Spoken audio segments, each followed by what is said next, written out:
So this one's like sturdier, bigger, obviously. Makes it faster and less scratch.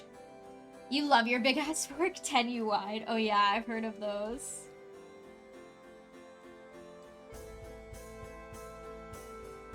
Alright, let me adjust the AC because I'm dying just a little bit. So please enjoy the cat photos in my Be Right Back screen.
Isn't that a funny picture?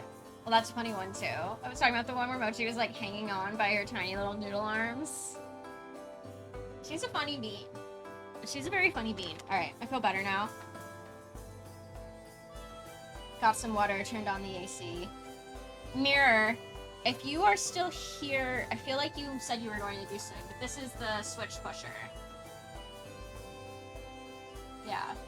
It's just like a little cube.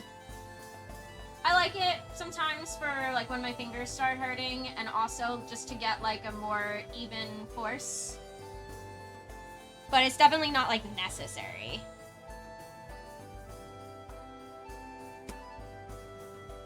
And that is, I don't know if that was on camera. I might have blocked it with my other hand. Hold on.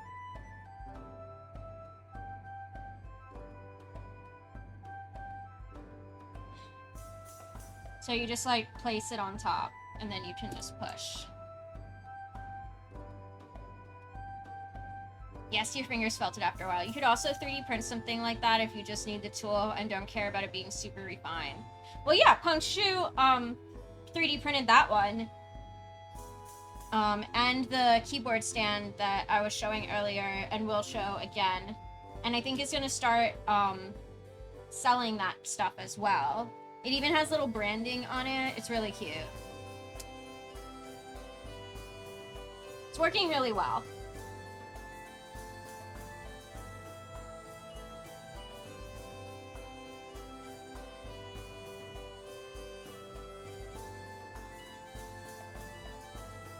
Oh, I feel like now I'm understanding. I was probably supposed to... Okay. I was probably supposed to work from the bottom row up instead of doing like 4 corners for this. Because I'm not going to get the plate fork over there. I see. I feel that I will take out not all of these, but a couple of these.